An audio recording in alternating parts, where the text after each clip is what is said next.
Day 8 में आप सबका स्वागत है। और सबसे पहले रिपोर्ट जो आज हम लेने वाले हैं वो है male sexual function analysis report card. और ये रिपोर्ट कार्ड बताएगा, आइडिया देगा, हमें देगा एनालिसिस कि जिसका हम जांच कर रहे हैं, अगर वो मेल्स हैं तो उसका सेक्सुअल हेल्थ कैसा हो सकता है। और इस रिपोर्ट कार्ड में सबसे पहला जो टेस्ट हमें मिलता है वो मिलता है अबाउट टेस्टोस्टेरोन। और अगर बात की जाए टेस्टोस्टेरोन क्या है और क्या इसकी इंपॉर्टेंस है फॉर मेल्स, तो टेस्टोस्टेरोन होता है the male hormone. Male hormone को हम बोलते हैं टेस्टोस्टेरोन, और ये रिस्पॉन्सिबल है मेल्स के सभी सेकेंडरी कैरेक्टर के लिए, जैसे आवाज में भारीपन, दाढ़ी मूंछ का आना, मसल मास ज्यादा होना, बॉडी का जो एनर्जी है वो ज्यादा होना। ये सब डिसाइड करता है हमारा लेवल ऑफ टेस्टोस्टेरोन। तो अगर हम बात करें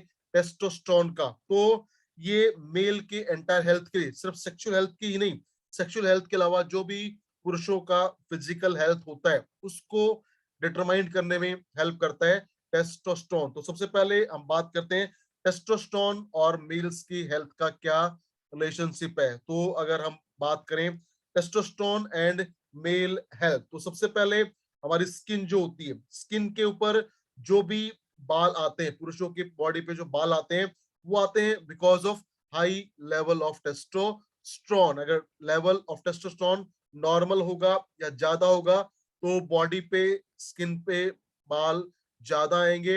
अगर लेवल डाउन होगा टेस्टोस्टेरोन का तो बॉडी पे बाल कम आएंगे। इसीलिए आपने देखा होगा कि कुछ ऐसे मेल्स होते हैं जिनके दाढ़ी मूछ बहुत ही कम आती है, और ये एक सिम्टम है, इंडिकेशन है कि उनको हो सकता है लो लेवल ऑफ टेस्टोस्टेरोन। उसके अलावा जो टेस्टोस्टेरोन है वो क्या करता है, दैट सपोर्ट कोलेजन, यानी वो हमारी स्किन के अंदर जो कोलेजन होता है जो देता है हमारी स्किन को एक कनेक्टिव टिश्यू, ताकि हमारी स्किन रहे शानदार, बेहतरीन, गुड लुकिंग, उसके लिए भी रिस्पॉन्सिबल है टेस्टोस्टेरोन। तो पुरुषों के अंदर अगर टेस्टोस्टेरोन कम होगा तो जो स्किन है उसमें रिंकल्स ज्यादा आएंगे। अगर बात करें हम मेल के सेक्सुअल ऑर्गन्स का, तो मेल सेक्सुअल हेल्थ के लिए मोस्ट इंपोर्टेंट होता है टेस्टोस्टेरोन। और टेस्टोस्टेरोन रिस्पॉन्सिबल है फॉर स्पर्म प्रोडक्शन। अगर किसी पुरुष में लेवल ऑफ टेस्टोस्टेरोन कम है तो उससे उसका स्पर्म काउंट कम होगा। और अगर लेवल ऑफ टेस्टोस्टेरोन कम है तो प्रोस्टेट ग्लैंड का जो ग्रोथ है वो भी कम होगा। और अगर कम है level of testosterone in the male तो होगा इरेक्टाइल डिसफंक्शनिंग का प्रॉब्लम, प्रॉपर इरेक्शन नहीं होगा। लेकिन अगर होगा नॉर्मल लेवल या हाई लेवल ऑफ टेस्टोस्टेरोन तो उससे क्या होगा, स्पर्म काउंट ज्यादा होगा, प्रोस्टेट हेल्थ अच्छा रहेगा और होगा बेहतर इरेक्शन। अगर बात करें मसल्स का, तो टेस्टोस्टेरोन बहुत इंपॉर्टेंट है फॉर मेल मसल हेल्थ। अगर पुरुषों के अंदर लो लेवल होगा टेस्टोस्टेरोन का तो उनके जो मसल्स हैं वो कमजोर होंगी और बॉडी में स्ट्रेंथ भी कम होगा। लेकिन अगर लेवल ऑफ टेस्टोस्टेरोन नॉर्मल है या ज्यादा है तो उससे मसल मास बढ़ेगा और बॉडी में होगा ज्यादा स्ट्रेंथ, ज्यादा मजबूती। उसके साथ साथ अगर बात करें ब्रेन और रोल ऑफ टेस्टोस्टेरोन, तो टेस्टोस्टेरोन लेवल अगर डाउन होगा, कम होगा, तो मेल्स का जो सेक्सुअल डिजायर्स है, काम इच्छा है, वो कम होगी। अगर नॉर्मल या ज्यादा होगा तो होगा हाई सेक्सुअल डिजायर। उसके अलावा अगर लेवल ऑफ टेस्टोस्टेरोन डाउन होगा, कम होगा, तो आएगा नेगेटिव फीलिंग, थकावट होगी, कमजोरी महसूस होगी। लेकिन अगर ये नॉर्मल होगा या ज्यादा होगा तो उससे बॉडी में एनर्जी ज्यादा मिलेगी, फीलिंग्स आएंगी शानदार। उसके साथ साथ अगर लेवल ऑफ टेस्टोस्टेरोन पुरुषों में कम होगा तो उनका जो ब्रेन रिलेटेड फंक्शन है, कोग्निटिव फंक्शन जो होते हैं वो कम होंगे और याददाश्त भी कम हो सकती है। लेकिन अगर इसका लेवल हाई होता है तो उससे क्या होगा, ब्रेन रिलेटेड फंक्शन बेहतर होंगे और होगी शानदार मेमोरी। अगर बात करें हम टेस्टोस्टेरोन और बोन मैरो के हेल्थ का, तो अगर लेवल ऑफ टेस्टोस्टेरोन डाउन हो जाता है, कम हो जाता है, तो उससे क्या होगा, वो बोन मैरो के अंदर रेड ब्लड सेल आरबीसी का जो प्रोडक्शन है, उत्पादन है, वो कम होगा और होगा डेफिशिएंसी ऑफ आरबीसी। अगर ये लेवल अच्छा है, नॉर्मल नॉर्मल है या ज्यादा है, तो उससे क्या होगा, बोन मैरो बनाएंगी ज्यादा रेड ब्लड सेल। उसके अलावा अगर बात करें हम हड्डियों का, अगर किसी पुरुष में टेस्टोस्टेरोन का लेवल डाउन है, कम है, तो हड्डियां होंगी कमजोर, बोन मिनरल डेंसिटी होगा वीक। अगर ये नॉर्मल है या ज्यादा आता है, दैट रिफ्लेक्ट की पुरुष की हड्डियां होंगी ज्यादा मजबूत। तो अगर बात करें टेस्टोस्टेरोन का, तो ये सेक्सुअल हेल्थ के अलावा मेल्स की स्किन, मसल्स, ब्रेन फंक्शन और आरबीसीज और बोन के लिए होता है बहुत ही इंपॉर्टेंट। अगर ये डाउन होगा, कम होगा, तो स्किन हेल्थ खराब हो सकता है, स्पर्म काउंट कम होगा, प्रोस्टेट का हेल्थ में प्रॉब्लम आएगा, और होगा problem of erectile dysfunctioning, muscle mass कम होगा, बॉडी में स्ट्रेंथ कम होगी, सेक्सुअल डिजायर्स का लॉस होगा, नेगेटिव फीलिंग्स आएगा, मेमोरी डाउन होगा, आरबीसीज कम बनेगी और होंगी कमजोर हड्डियां अगर होगा इसका लेवल डाउन। अगर नॉर्मल है या ज्यादा आता है तो उससे स्किन हेल्थ शानदार होगी, स्पर्म काउंट बढ़ेगा, प्रोस्टेट का ग्रोथ अच्छा होगा, इरेक्टाइल में कोई प्रॉब्लम, इरेक्शन में कोई प्रॉब्लम नहीं आएगा, मसल मास बढ़ेगा, बॉडी को एनर्जी स्ट्रेंथ ज्यादा मिलेगा, उसके अलावा सेक्सुअल डिजायर, सेक्सुअल हेल्थ अच्छा होगा, पॉजिटिव फीलिंग्स आएंगी, मूड अच्छा रहेगा, एनर्जी लेवल हाई होगा, आरबीसी फॉर्मेशन ज्यादा होगा और होंगी strong bones of the male. So this is all about testosterone, which is very crucial for all male secondary character as well as male sexual health। दूसरा यहाँ पे जो test हमें मिलता है वो मिलता है गोनेडोट्रोपिन। और अगर बात करें हम गोनेडोट्रोपिन का, तो ये क्या होता है? गोनेडोट्रोपिन मतलब the gonads of the male, और गोनेड्स मतलब वो पार्ट या वो हिस्सा जहां पे बनते हैं मेल सेक्सुअल हार्मोन। और अगर बात करें मेल्स गोनेड का, तो मेल्स का जो गोनेड होता है वो होता है टेस्टिस, जहां पे बनता है टेस्टोस्टेरोन। तो अगर लेवल ऑफ गोनेडोट्रोपिन डाउन है, कम है, तो उससे क्या होगा? टेस्टोस्टेरोन का प्रोडक्शन कम होगा और उससे होंगी बहुत सारी प्रॉब्लम जो हमने अभी पहले डिस्कस किया। तो गोनेडोट्रोपिन अगर डाउन है तो होगा लो प्रोडक्शन ऑफ टेस्टोस्टेरोन, अगर ये नॉर्मल है और ज्यादा है तो होगा अच्छा प्रोडक्शन ऑफ टेस्टोस्टेरोन हार्मोन और रहेगा मेल्स का शानदार हेल्थ, चाहे वो बॉडी हेल्थ हो या हो सेक्सुअल हेल्थ। और तीसरा रिपोर्ट जहां पे इस मशीन से हमें जो यहाँ पे प्राप्त होता है वो है बहुत क्रूशियल, बहुत इंपोर्टेंट, और वो है इरेक्शन ट्रांसमीटर। मतलब मेल्स का इरेक्टाइल फंक्शनिंग कैसा हो सकता है। और अगर बात करें हम आज के दौर की, आज के लाइफस्टाइल की, आज के खान पान की, तनाव की, पोल्यूशन की, इन सब से मेल्स के अंदर हो रहा है एक बहुत कॉमन प्रॉब्लम, और वो है द प्रॉब्लम ऑफ ईडी, यानी इरेक्टाइल डिसफंक्शनिंग। आज के दौर में पुरुषों में एक बहुत कॉमन प्रॉब्लम हो रही है। और अगर इरेक्शन ट्रांसमीटर कम है, डाउन है, इसका मतलब हो सकता है प्रॉब्लम ऑफ इरेक्टाइल डिसफंक्शनिंग। अगर इरेक्शन ट्रांसमीटर बेहतर है, अच्छा है, तो होगा शानदार बेहतरीन इरेक्शन। तो अगर हम बात करें इरेक्शन का, इरेक्शन कैसे होता है, क्यों होता है और किस वजह से उसमें प्रॉब्लम आती है, तो ये समझना बहुत जरूरी है, क्योंकि उसको ठीक करने के लिए कीवा के पास कुछ शानदार सप्लीमेंट्स हैं। तो सबसे पहले हम बात करते हैं कि पुरुष के अंदर इरेक्शन कैसे होता है, प्रॉपर इरेक्शन कैसे होता है। अगर आप जानना चाहते हैं तो please reply me in the chat box, yes लिखिए अगर आप जानना चाहते हैं कि मेल्स का इरेक्शन कैसे होता है। क्यों? क्योंकि अगर हमें पता लग जाए कि इरेक्शन कैसे होता है तो हम उसको, जो प्रॉब्लम है उसको कंट्रोल भी कर सकते हैं। तो अभी आपके बहुत सारे यस आ रहे हैं, तो अभी बात करते हैं इरेक्शन कैसे होता है। तो देखिए मैं आपके सामने कुछ यहाँ पे लिखने वाला हूँ, अभी जस्ट गिव मी सेकंड, इसको मैं स्टॉप कर देता हूँ और फिर से मैं करता हूँ आपके सामने। कुछ स्क्रीन ऑन शायद नहीं हो पाएगा, सॉरी, तो मुझे पीपीटी चलाना पड़ेगा। देखिए अगर बात करें हम इरेक्शन का, तो इरेक्शन के लिए सबसे जरूरी चीज जो होती है वो होता है एनओ। और एनओ मतलब होता है, एनओ मतलब नो नहीं, एनओ मतलब नाइट्रिक ऑक्साइड। और पुरुषों के ब्लड के अंदर या मेल्स के ब्लड के अंदर भी होता है नाइट्रिक ऑक्साइड। तो जैसे ही किसी पुरुष के अंदर सेक्सुअल स्टिमुलेशंस आती है, सेक्स की फीलिंग आती है, तो लेवल ऑफ एनओ, एनओ का लेवल बढ़ जाता है, हो जाता है high level of nitric oxide in the blood. और ब्लड के अंदर एनओ के लेवल को बढ़ाता है RG9 जो होता है एक अमीनो एसिड। तो हेलो, स्क्रीन देख पा रहे हैं सर आप?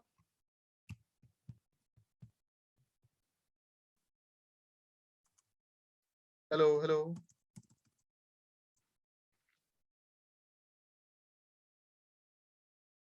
सर आप स्क्रीन देख पा रहे हैं मुझे, क्योंकि मुझे अपना स्क्रीन दिखाई नहीं दे रहा है।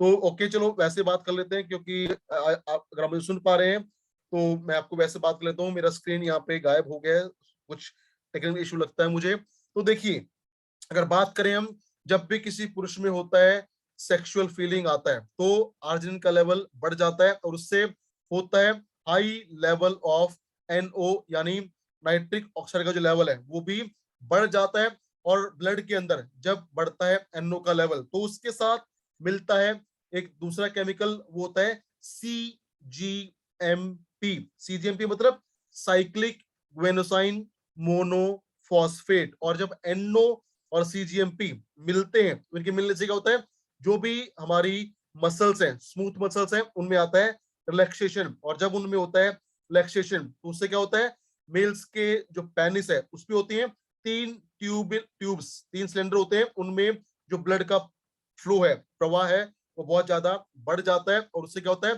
तीनों सिलेंडर में ब्लड फिल हो जाता है। और जब फिल होता है वहां पे प्रॉपर मात्रा में ब्लड, तो हो जाता है प्रॉपर इरेक्शन। तो अगर बात करें इरेक्शन का, उसके लिए रिस्पॉन्सिबल है नाइट्रिक ऑक्साइड और सीजीएमपी। तो उससे क्या होता है, मसल रिलैक्स होती हैं और सिलेंडर जो तीनों है पेनिस के, वो फिल हो जाते हैं विद द ब्लड और इरेक्शन हो जाता है। लेकिन अगर बात करें हम आज के लाइफस्टाइल का, और उसमें है सबसे बड़ा फैक्टर हमारा खान पान या हाई लेवल ऑफ स्ट्रेस। तो उससे क्या होता है, मेल्स की बॉडी में बनता है एक एंजाइम, और उसका नाम होता है PDE5। और ये PDE5 एक ऐसा एंजाइम है जो क्या करता है, जो करता है ब्लॉकेज ऑफ सीजीएमपी।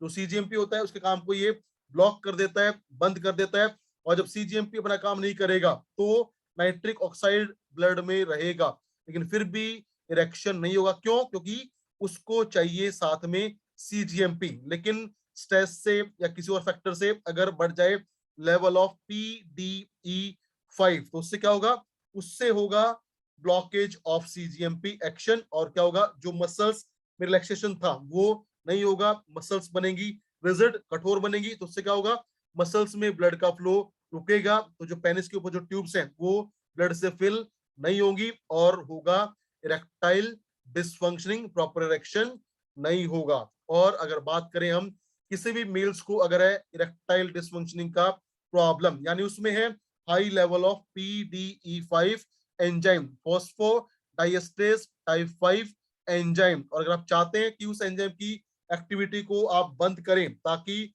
हो सके प्रॉपर इरेक्शन, तो उसके लिए हम रेकमेंड करते हैं, हम देते हैं दो सप्लीमेंट हमारे पास हैं, और वो है कीवा कटवाबा कैप्सूल एंड कीवा पावर प्लस। और इन दोनों के अंदर होती है एक शानदार हर्ब जिसका नाम होता है हॉर्नी गॉट वीड। और अगर बात करें हम हॉर्नी गॉट वीड का, तो इस हॉर्नी गॉट वीड में होता है एक कंपोनेंट जिसको बोलते हैं इकारिन। और ये इकारिन रिस्पॉन्सिबल है किसके लिए, इकारिन रिस्पॉन्सिबल होता है PDE5 की एक्टिविटी को बंद करने के लिए। तो जब बॉडी में जाएगा हॉर्नी गॉट वीड जिसमें है इकारिन, तो क्या करेगा, बॉडी में जाके ब्लड में जाके PDE5 के एक्शन को ब्लॉक कर देगा, बंद कर देगा। और जब वो ब्लॉक हो जाएगा तो नाइट्रिक ऑक्साइड और सीजीएमपी मिलेंगे, मसल्स को स्मूथ करेंगे, और उससे क्या होगा, ब्लड का फ्लो पेनिस की सिलेंडर में शानदार होगा, और होगा प्रॉपर इरेक्शन। तो किसी भी मेल्स को अगर है इरेक्शन का प्रॉब्लम, उसको आप रेकमेंड कीजिए कटवाबा कैप्सूल, और साथ में पावर प्लस अगर आप देते हैं तो मिलेगा आपको शानदार बेहतरीन रिजल्ट। क्यों? क्योंकि अगर बात करें हम इरेक्शन के लिए, मार्केट में एलोपैथ में जो मेडिसिन आती है, जो मोस्ट पॉपुलर है वो है वियाग्रा। और वो आती है बहुत ही कॉस्टली, उसका कीमत होता है लगभग 700 रुपए का होता है एक टैबलेट। और उसके होते हैं बहुत सारे सीवियर साइड इफेक्ट, जैसे उससे होता है लंबे समय तक हेडेक, और बॉडी में आती problem of anxiety.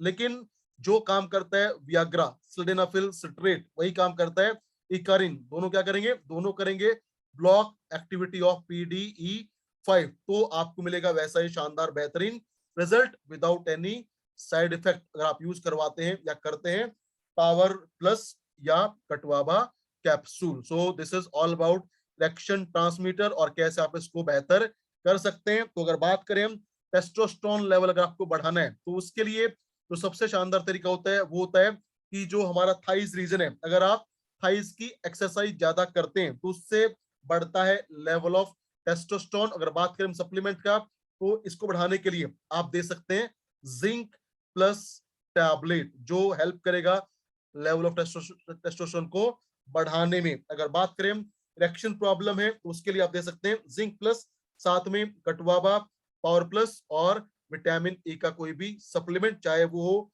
Daily plus या हो अकाई बेरी या हो हिमालयन बेरी या हो नोनी जूस, आपको मिलेगा शानदार बेहतरीन रिजल्ट। और अगर आप चाहते हैं कि बॉडी में PD5 एंजाइम कम बने तो उसके लिए आप दे सकते हैं साथ में अश्वगंधा कैप्सूल, क्योंकि क्या करेगा अश्वगंधा, वो स्ट्रेस लेवल को मैनेज करेगा और स्ट्रेस कम होगा तो कम बनेगा PDE5 एंजाइम और मिलेगा आपको शानदार बेहतरीन result in erection. So this is all about male sexual function analysis report card. और हम आगे बढ़ते हैं और डिस्कस करते हैं अपनी आज की सेकंड रिपोर्ट का। और अगर आपको स्क्रीन दिख रहा हो तो प्लीज रिप्लाई मी, क्योंकि मैं अपना स्क्रीन नहीं देख पा रहा हूँ, कुछ टेक्निकल प्रॉब्लम है। क्या आप स्क्रीन देख पा रहे हैं? Is the screen visible? Please reply me, क्योंकि मैंने एक और डिवाइस से कनेक्ट किया है। आई थिंक स्क्रीन विजिबल है। ओके, स्क्रीन भी आ गया sir, thank you very much. अब आप मुझे देख भी पा रहे हैं अच्छे से। तो नेक्स्ट हमारे पास जो फंक्शन है, रिपोर्ट कार्ड है, वो है about sperm and semen analysis report card. और ये अगर बात करें स्पर्म और सीमेन का, तो सबसे पहले यहाँ पे जो हमें टेस्ट मिलता है वो मिलता है सीमेन वॉल्यूम। तो अगर हम समझे सीमेन वॉल्यूम क्या होता है, तो सीमेन मतलब जो भी पुरुष का वीर्य होता है उसमें जो लिक्विड पार्ट है और स्पर्म पार्ट है, उन दोनों को मिला के जो बनता है वो बनता है total semen. So the sperm plus the liquid part जब मिलते हैं तो बनता है टोटल सीमेन। तो यहाँ पे सीमेन वॉल्यूम। और नॉर्मली एक हेल्दी मेल जब करता है इजेकुलेशन, तो एक इजेकुलेशन में होता है करीबन 5 से लेके 7 ml सीमन का एक्सक्रीशन या होता है एजुकुलेशन। तो अगर किसी, हम इस रिपोर्ट के हिसाब से बात करें तो किसी मेल्स का अगर सीमेन वॉल्यूम कम है तो उससे क्या प्रभाव पड़ेगा? प्रभाव ये पड़ेगा कि सीमेन वॉल्यूम कम होगा तो ऑटोमेटिकली जो स्पर्म काउंट है वो हो जाएगा डाउन, क्योंकि अगर इरेक्शन है 5 ml, टोटल सीमेन वॉल्यूम है 5 ml, तो उसमें अगर बात करें 1 ml अगर है स्पर्म, तो उसमें 1 ml स्पर्म में होता है करीबन 2 करोड़ से लेके 15 करोड़ स्पर्म। तो अगर सीमेन वॉल्यूम कम होगा तो स्पर्म काउंट कम होगा, और स्पर्म काउंट कम होगा तो प्रॉब्लम होगा मेल को कंसीव करवाने में, और उसको बोल सकते हैं मेल इनफर्टिलिटी। अगर सीमेन वॉल्यूम कम होगा तो हो सकता है पुरुषों में बांझपन का प्रॉब्लम। अगर ये वॉल्यूम ज्यादा होगा that is good for male sexual health. दूसरा यहाँ पे जो टेस्ट आता है वो आता है लिक्विफाइंग टाइम, और ये एक बहुत इंपॉर्टेंट टेस्ट है जो इंडिकेट करता है अबाउट स्पर्म हेल्थ। नॉर्मली क्या होता है कि अगर बात करें हम मेल के स्पर्म का, तो जब स्पर्म रिलीज हो जाते हैं, इजैकुलेशन होता है, तो लगभग 20 मिनट में जो थिक थिक स्पर्म होता है, गाढ़ा स्पर्म होता है, वो बन जाता है लिक्विड, और उसको बोलते हैं लिक्विफाइंग टाइम, यानी the time taken by the sperm to acquire liquid state. और वो आमतौर पे नॉर्मली जनरली होता है 20 मिनट्स। लेकिन अगर किसी का लिक्विफाइंग टाइम ज्यादा हो जाता है, यानी इजैकुलेशन के वो 40 मिनट बाद, 50 मिनट बाद या 1 घंटे बाद कन्वर्ट होता है लिक्विड में, तो वो इंडिकेट करता है कि हो सकता है इन्फेक्शन इन द स्पर्म। तो लिक्विफाइंग टाइम अगर ज्यादा होगा वो इंडिकेट करेगा इन्फेक्शन इन द स्पर्म। अगर ये कम होगा, अगर कम हो जाएगा तो भी प्रॉब्लम है। क्यों? क्योंकि अगर कम होगा तो उस स्पर्म को ट्रेवल करने में परेशानी आएगी, और वो जब एग से मिलेगा तो हो सकता है उससे मिलने से पहले ही उसका जो नेचर है वो बदल जाए। तो लिक्विफाइड टाइम अगर कम होगा तो प्रॉब्लम आएगा कंसीव करवाने में, अगर ज्यादा होगा तो इंडिकेट करेगा स्पर्म में इंफेक्शन हो सकता है। तीसरा यहाँ पे जो टेस्ट आता है वो आता है नंबर ऑफ स्पर्म्स, और ये बहुत सिंपल है। अगर नंबर ऑफ स्पर्म्स कम होंगे मेल्स के अंदर तो क्या होगा? प्रॉब्लम इन फर्टिलाइजेशन, कंसीविंग करवाने में दिक्कत होगी, और प्रॉब्लम उसको बोल सकते हैं मेल इनफर्टिलिटी, पुरुषों का बांझपन का प्रॉब्लम हो जाएगा अगर होगा लो स्पर्म काउंट, लेकिन अगर ये ज्यादा होगा बेहतर होगा, that is good for fertilization purpose. और चौथा यहाँ पे जो टेस्ट आता है वो आता है स्पर्म मोटिलिटी रेट। और अगर बात करें क्या होता है, तो ये इंडिकेट करता है कि जब स्पर्म रिलीज हो जाता है, तो रिलीज हो जाने के बाद उसका जो मोटिलिटी है, उसका जो स्पीड है या सर्वाइवल है, वो कैसा होगा। और आमतौर पे जो होता है हेल्दी स्पर्म, उसका जो होता है मोटिलिटी, वो होता है फॉरवर्ड डायरेक्शन में, यानी आगे बढ़ते हुए वो होता है लगभग 25 माइक्रोमीटर पर सेकेंड। अगर कोई भी स्पर्म चलता है आगे की दिशा में फॉरवर्ड डायरेक्शन में, the speed of minimum 25 micrometre per second, तो कहलाता है वो हेल्दी स्पर्म मोटिलिटी। लेकिन अगर स्पर्म मोटिलिटी कम है, इसका वैल्यू डाउन आता है, तो क्या होगा, स्पर्म का जो स्पीड है, मूवमेंट है, चलने की गति है, वो कम होगी। और जब वो गति कम होगी तो हो सकता है कि स्पर्म अंडे तक पहुंचने से पहले ही उसका जो नेचर है, उसकी जो प्रवृत्ति है, वो बदल जाए, और उससे क्या होगा, प्रॉब्लम इन फर्टिलाइजेशन हो सकता है। तो अगर स्पर्म मोटिलिटी रेट कम होगा तो प्रॉब्लम अगेन क्या होगा, प्रॉब्लम इन कंसीविंग या प्रॉब्लम इन फर्टिलाइजेशन हो सकता है। अगर मोटिलिटी रेट बेहतर है, that is good for male sexual health, और बेटर चांसेस होंगे of doing fertilization action. So this is all about sperm and semen analysis report card. और अगर बात करें हम सीमन हेल्थ का, तो सीमन के हेल्थ को इंप्रूव करने के लिए, सीमन काउंट को बढ़ाने के लिए, स्पर्म काउंट को बढ़ाने के लिए, मोटिलिटी बेहतर करने के लिए, या मेंटेन करने के लिए लिक्विफाइंग टाइम को जो सप्लीमेंट काम करता है वो है जिंक प्लस। उसके अलावा सबसे जरूरी जो सप्लीमेंट होता है स्पर्म के लिए वो होता है vitamin E. Vitamin E is most crucial for sperm और सीमन हेल्थ, और इसीलिए विटामिन ई को बोला जाता है mail fertility factor. The mail fertility factor is vitamin E. तो विटामिन ई अगर आप देंगे किसी भी पुरुष को, तो उसका स्पर्म काउंट बढ़ेगा, सीमन वॉल्यूम बढ़ेगा, मोटिलिटी रेट इंप्रूव होगा और नॉर्मल रहेगा लिक्विफाइंग टाइम। तो उससे क्या होगा, होगा बेटर चांसेस ऑफ फर्टिलाइजेशन, और पुरुषों में जो प्रॉब्लम है बांझपन का, उसको आप कंट्रोल या क्योर कर सकते हैं। तो उसके लिए आप रेकमेंड करेंगे सबसे पहले जिंक प्लस टैबलेट, और विटामिन ई के लिए आप दे सकते हैं अकाई बेरी या डेली प्लस या नोनी जूस आप रेकमेंड करेंगे, और उससे मिलेगा शानदार मात्रा में विटामिन ई, और होगा शानदार male sexual health, sperm count बढ़ेगा, मोटिलिटी इंप्रूव होगी, और बेटर होंगे chances of doing fertilization. So this is all about sperm and semen analysis report card. अब हम आगे बढ़ते हैं और डिस्कस करते हैं मेल्स का थर्ड रिपोर्ट, और वो है प्रोस्टेट एनालिसिस रिपोर्ट कार्ड। और अगर बात करें हम प्रोस्टेट का, तो प्रोस्टेट क्या है, प्रोस्टेट है मेल्स के अंदर एक ग्लैंड, एक ग्रंथि होती है जो बहुत इंपॉर्टेंट है मेल्स के सेक्सुअल हेल्थ के लिए, प्लस ये रिस्पॉन्सिबल है फॉर हेल्दी यूरिनेशन। अगर किसी पुरुष को प्रोस्टेट प्रॉब्लम हो जाता है तो उसका सेक्सुअल हेल्थ, सेक्सुअल फंक्शन कमजोर होंगे, उसके साथ साथ उसको होगा प्रॉब्लम इन प्रॉपर यूरिनेशन। और अगर बात करें प्रोस्टेट प्रॉब्लम का, तो डाटा ये कहता है, स्टडी ये कहती है कि अगर कोई इंसान जिसका एज है 50 या 55 साल से कम, तो होता है 10% चांसेस ऑफ प्रोस्टेट प्रॉब्लम। अगर एज हो जाता है 55 से लेके 65 साल, तो होता है 30% लोगों को प्रोस्टेट का प्रॉब्लम। और आफ्टर 65 एज जो रेशो है वो जाता है 60% मेल्स को होता है प्रोस्टेट का प्रॉब्लम। अब प्रोस्टेट की बात करें तो क्या है, ये एक ग्लैंड है, और अगर बात करें इस ग्लैंड का फंक्शन क्या होता है, तो प्रोस्टेट है एक ऐसा ग्लैंड जो सिक्रेट करता है लिक्विड पार्ट को ऑफ द सीमेन, प्लस वो स्पर्म को करता है नरिश। अगर प्रोस्टेट का हेल्थ खराब होगा, प्रोस्टेट फंक्शन डाउन होगा, तो जो स्पर्म बनता है टेस्टिस में वो बनेगा बहुत ही थिक, बहुत ही गाढ़ा, और उससे क्या होगा, उसको मूव करने में दिक्कत होगा, और उसको मिलेगा कम नरिशमेंट, कम न्यूट्रिशन, और उससे क्या होगा, जो स्पर्म का हेल्थ है वो और ज्यादा खराब हो जाएगा। तो अगर बात करें हम प्रोस्टेट का, तो प्रोस्टेट क्या है, प्रोस्टेट है एक ऐसा हमारा मेल्स का पार्ट ऑर्गन जो जो स्पर्म होता है उसको नरिश करने का काम करता है, और ये स्पर्म को बनाता है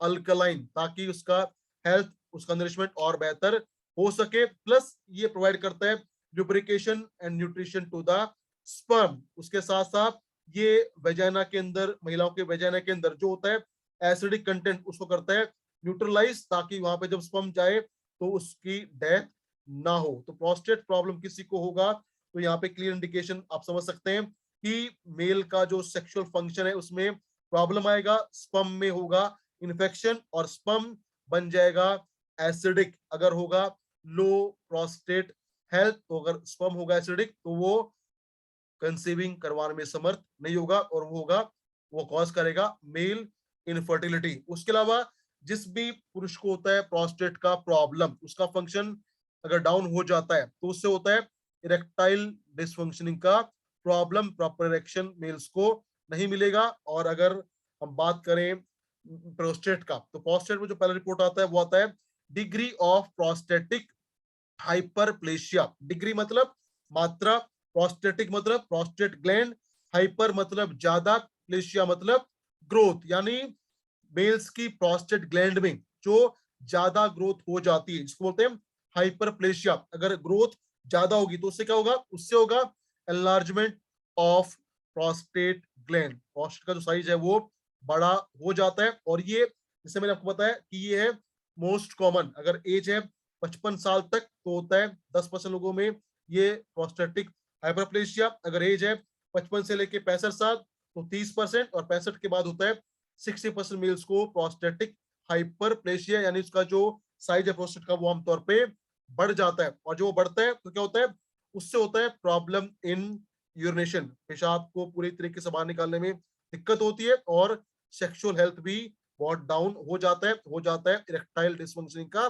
प्रॉब्लम। तो अगर हम बात करें प्रोस्टेटिक हाइपरप्लेशिया का, तो इसको बोलते हैं BPH, बेनिगन प्रोस्टेट हाइपरप्लेशिया। और क्या होता है इसमें, इसमें होता है over growth of the prostate gland. अगर ये प्रोस्टेट ग्लैंड है, इसका जो ग्रोथ है वो ज्यादा हो जाएगा, उससे क्या होगा, यूरिन को पास आउट होने में दिक्कत होगी। जो ट्यूब्स है, जो इसका ट्यूब्स होता है वो उसमें नैरोइंग होगा, और नैरोइंग होगा तो यूरिन प्रॉपर्ली पास आउट या बाहर नहीं निकलेगा। तो उससे क्या होगा, लगातार इस लोअर एब्डोमेन में पेन होगा, और जो कंट्रोल है यूरिनेशन पे वो नहीं होगा, बार बार जाना पड़ेगा टॉयलेट के लिए, फिर भी ब्लैडर क्लियर नहीं होगा अगर होगा hyperplasia in the prostate gland. तो अगर हम बात करें यहाँ पे, अगर डिग्री ऑफ प्रोस्टेटिक हाइपरप्लेशिया ज्यादा है तो ये इंडिकेट करता है कि प्रोस्टेट का जो साइज है वो बड़ा हो सकता है, और हो सकता है प्रॉब्लम इन प्रॉपर यूरिनेशन और प्रॉब्लम इन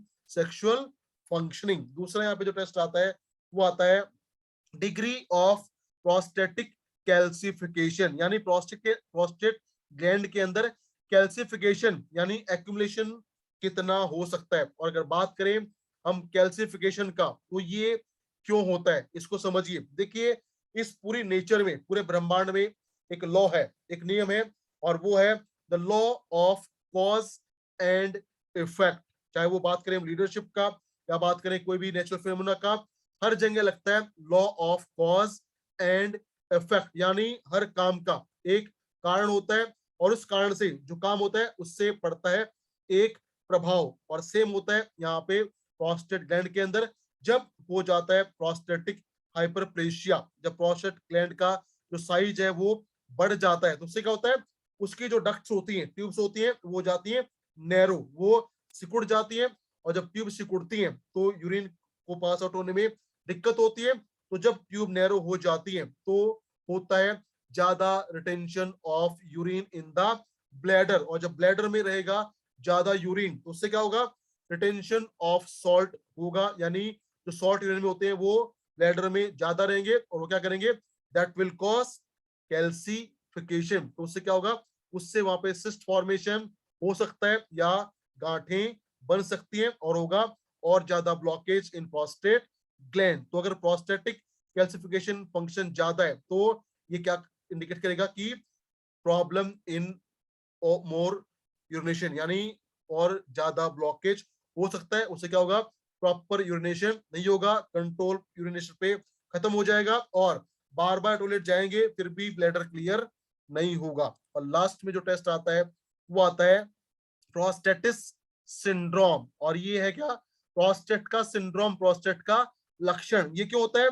जब किसी भी मेल्स के अंदर एक हार्मोन होता है, उसका नाम होता है एंड्रोजन हार्मोन। जब भी एंड्रोजन का लेवल डाउन हो जाता है, कम हो जाता है, तो उससे शुरुआत होता है प्रोस्टेटिक सिंड्रोम का। यानी प्रोस्टेट का जो हेल्थ है वो खराब कब होना शुरू होगा?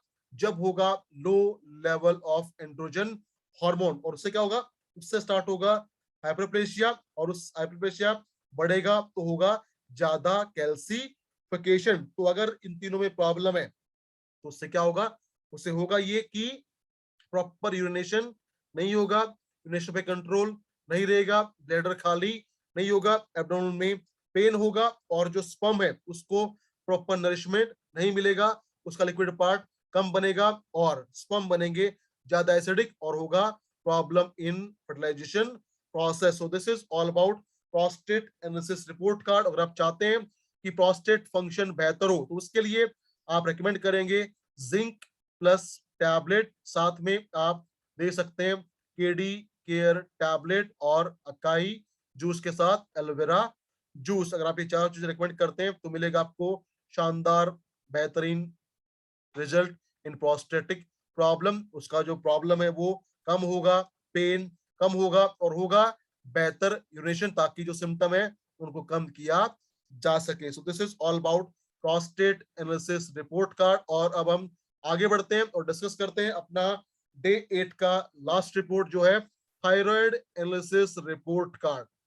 और अगर बात करें हम थायराइड ग्लैंड का, तो ये क्या क्या होता है? ये होता है हमारे इस रीजन में, और यहाँ पे होता है थायराइड ग्लैंड, जो क्या करता है? जो होता है एक एंडोक्राइन ग्लैंड, मतलब वो हार्मोन को बनाता है और हार्मोन बना के सीधा उनको डाल देता है हमारे ब्लड के अंदर। तो अगर बात की जाए थायराइड हार्मोन का, थायराइड ग्लैंड का, तो थायराइड हार्मोन थायराइड ग्लैंड बनाती है मेनली 3 हार्मोन। वो कौन से हैं? वो है T3, T4 और कैल्सीटोनिन। तो अगर आप समझे थायराइड ग्लैंड के फंक्शन का, तो थायराइड ग्लैंड हमारा एक ऐसा ग्लैंड है जो हमारी बॉडी की ग्रोथ को रेगुलेट करता है, बॉडी टेम्परेचर को मेंटेन करता है, प्लस मेंटेन करता है हमारे मेटाबॉलिज्म को और हमारे हार्ट रेट को कंट्रोल करता है हमारा थायराइड ग्लैंड। तो अगर बात की जाए थायराइड हार्मोन बनने का, तो क्या होता है?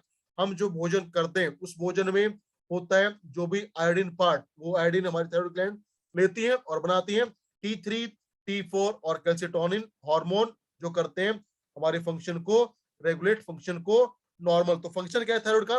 फंक्शन है इसका T3 और T4 हार्मोन जो होते हैं वो रिस्पॉन्सिबल है हमारी बॉडी की ग्रोथ के लिए, बॉडी की डेवलपमेंट के लिए, बॉडी के टेम्परेचर को मेंटेन करने के लिए, मेटाबॉलिज्म को रेगुलेट करने के लिए, और हमारी सेल के मेटाबॉलिज्म को बनाते हैं नॉर्मल हमारे T3, T4 हार्मोन। अगर बात करें कैल्सिटोनिन का, तो ये क्या करता है?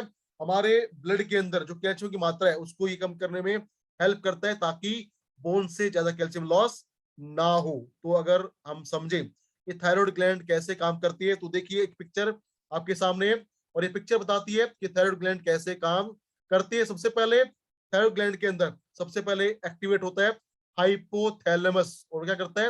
वो सिक्रेट करता है TRH, थायराइड रिलीजिंग हार्मोन। और जब थायराइड रिलीजिंग हार्मोन एक्टिवेट होता है तो वो जाता है पिट्यूटरी पे, और पिट्यूटरी एक्टिवेट करता है, और जब होती है पिट्यूटरी ग्लैंड एक्टिवेट तो उससे बनता है TSH, थायराइड स्टिमुलेटिंग हार्मोन, जो जाता है थायराइड के अंदर और बनाता है T3, T4 और कैल्सीटोनिन को। तो अगर हम बात करें थायराइड एनालिसिस रिपोर्ट कार्ड का, अगर T3, T4 का जो प्रोडक्शन है अगर वो कम होगा, अगर T3, T4 कम बनेगी तो उससे उसको कंडीशन को बोलते हैं hypothyroidism, the low production of T3, T4। जैसे आप देखें T4, T3 का लेवल अगर कम होगा तो उसको बोलते हैं हाइपोथायरॉयडिज्म। और जब होता है किसी को हाइपोथायरॉयडिज्म तो उससे क्या होता है?